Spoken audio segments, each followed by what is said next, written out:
Luke Harwood had always been a man who preferred quiet places over noisy towns.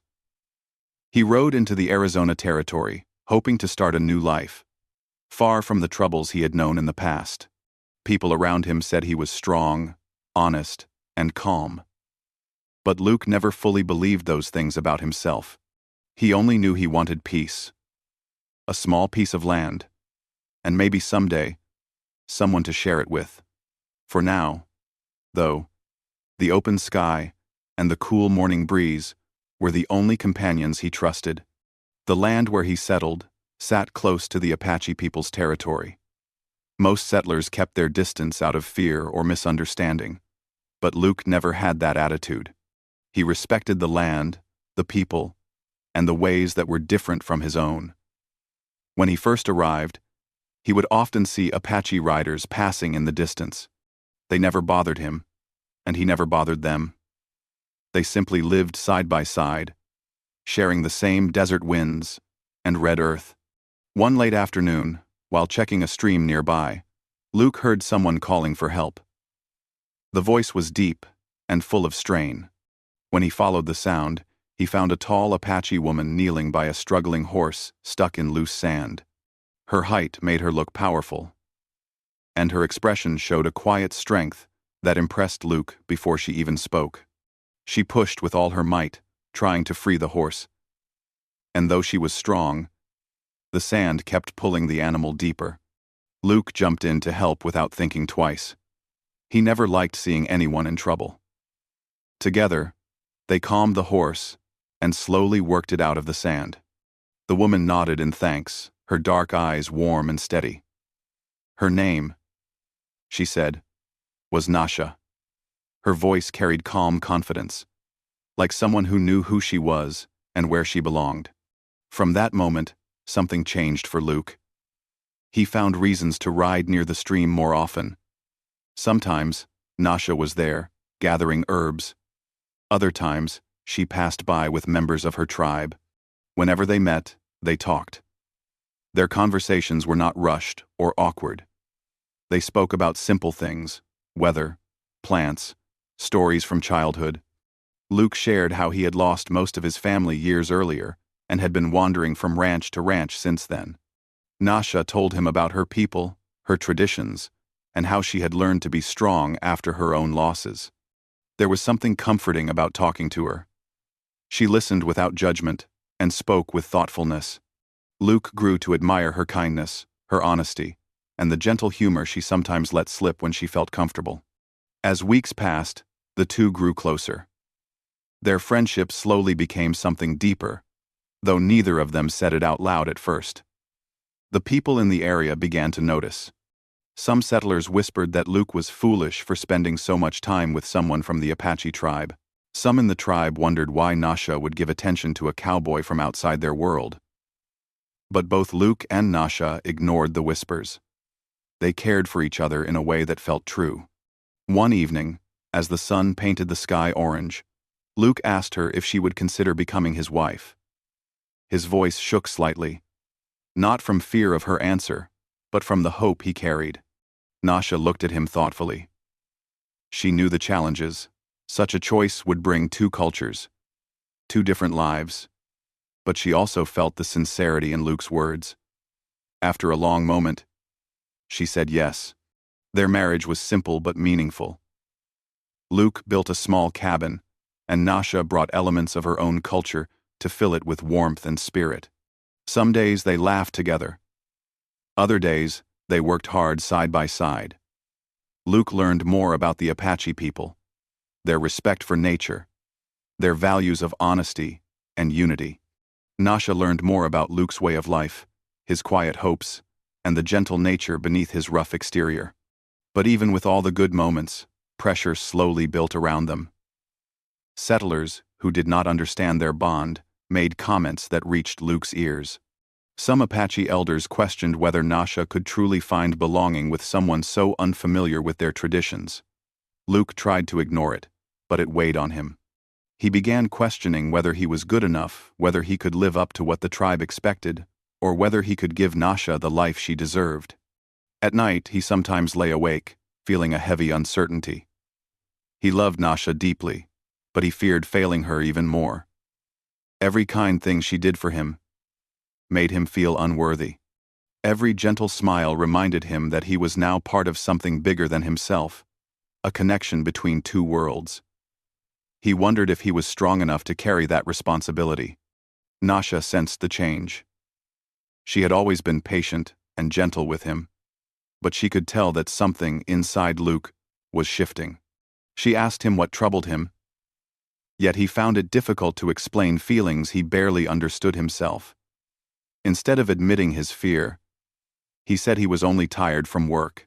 She knew that was not the whole truth, but she trusted he would speak when he was ready.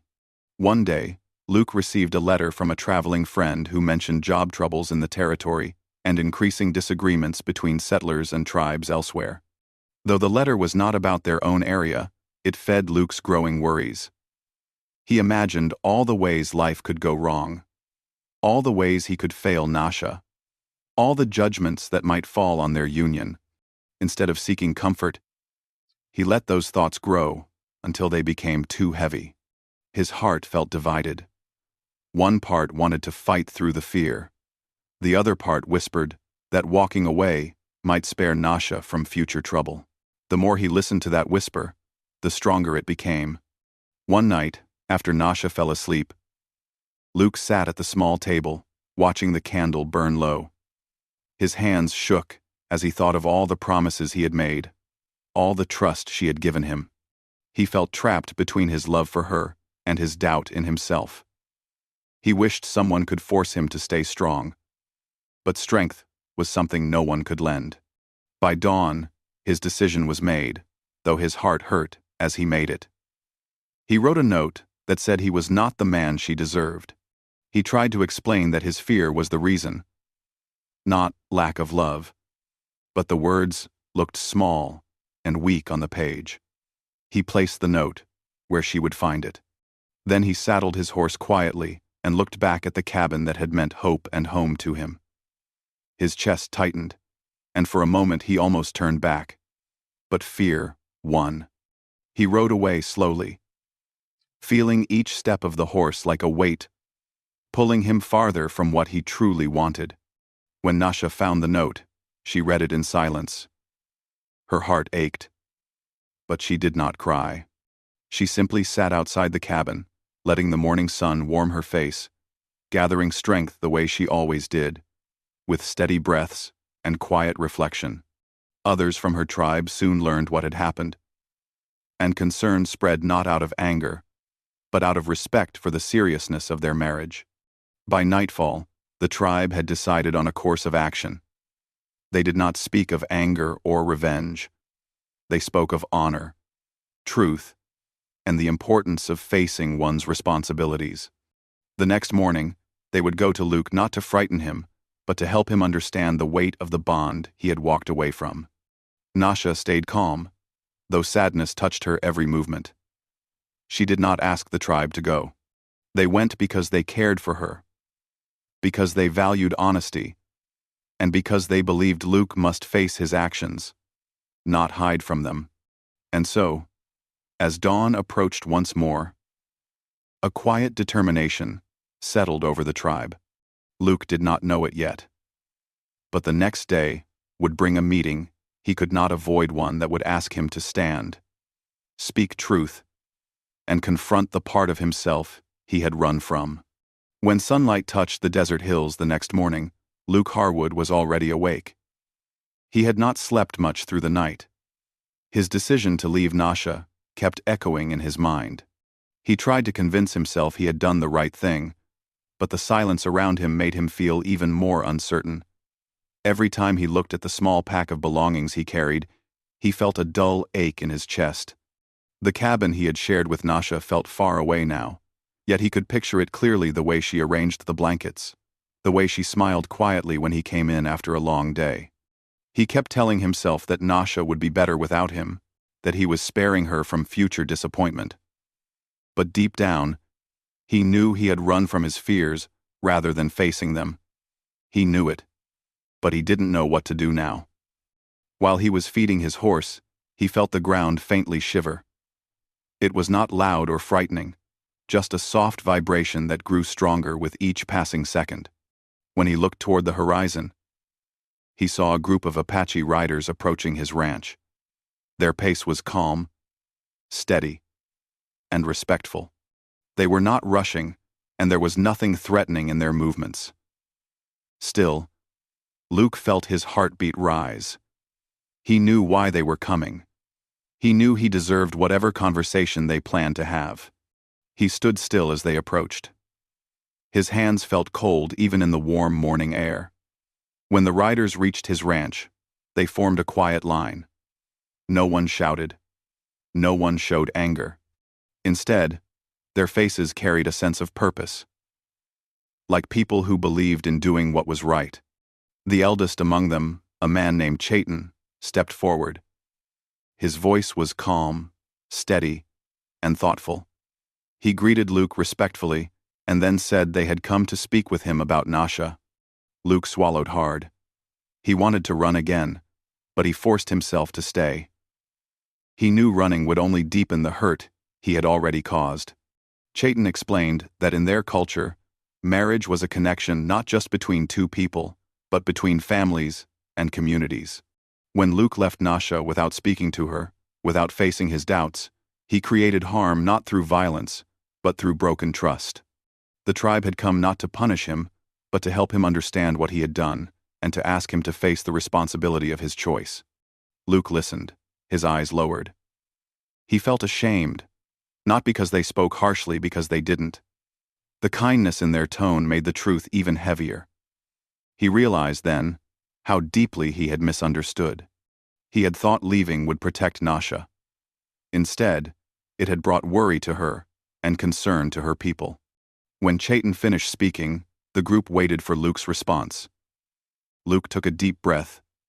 His voice trembled when he finally spoke. He said he had not meant to disrespect anyone. He said he had been afraid of failure, of not being enough, of disappointing Nasha and the tribe. He admitted that fear had guided him more than sense. The words came slowly at first, then more quickly, as he let out everything he had kept inside. The riders listened without interrupting. When Luke finished, Chaitin nodded. He said that honesty was the first step. But there was still more to do. They had come to take Luke to the tribe's council, where Nasha would also be present.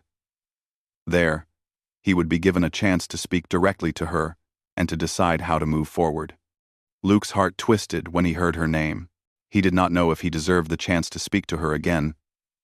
But he also knew that running further would only make things worse.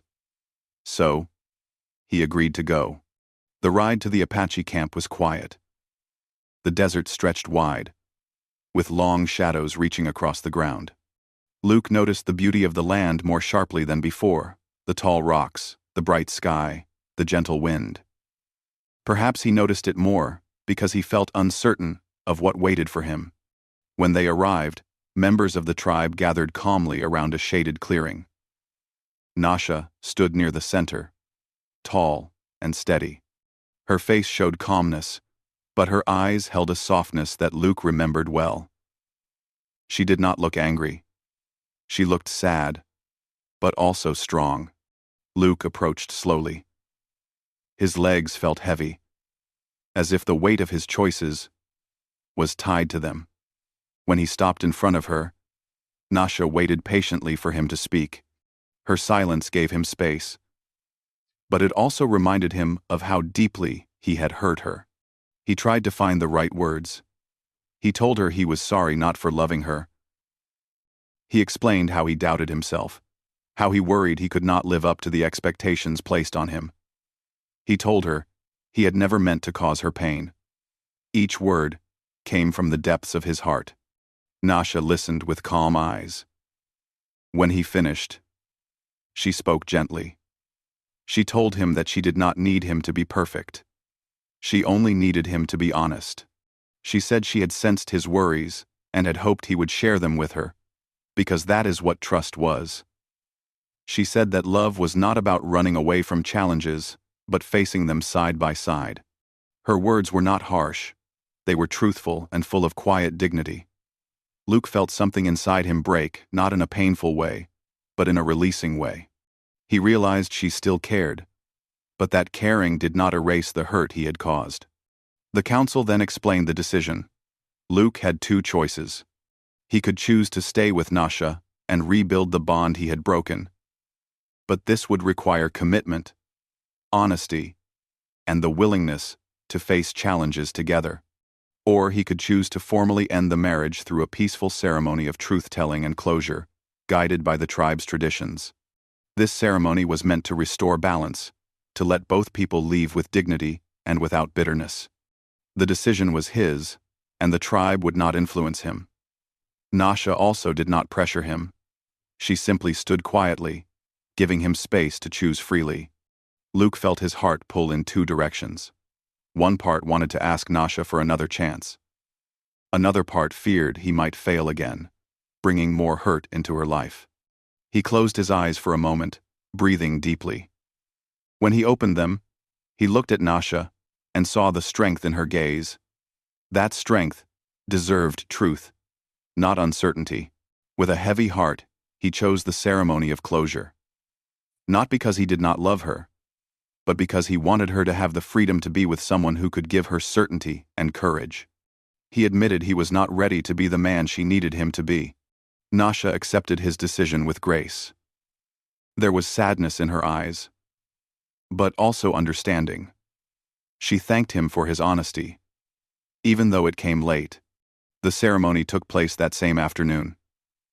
It was quiet, thoughtful, and filled with moments where each person spoke openly. Luke shared his gratitude for everything he had learned from Nasha, the kindness she showed him, the courage she carried, the way she respected the land and the people around her. Nasha spoke of the good memories they had created, the lessons she had gained from their time together, and the hope that Luke would someday find the confidence he lacked. When the ceremony ended, the air felt lighter. Nothing had been broken through anger. Instead, something had been gently set down with respect. They walked separate paths not as enemies, but as two people who had once shared a beautiful connection. Luke left the Apache camp that evening. As he rode away, he looked back one last time. Nasha stood tall in the fading sunlight, her figure strong against the glowing sky. He knew she would be all right. And he hoped, in time, he would learn to forgive himself and grow into someone wiser. In the days that followed, Luke carried the memory of Nasha with him, not as a regret, but as a reminder of what honesty, respect, and courage truly meant. Their story did not end with bitterness, but with understanding. And though their paths no longer crossed, the lessons they shared remained with both of them, guiding their futures in quiet, meaningful ways.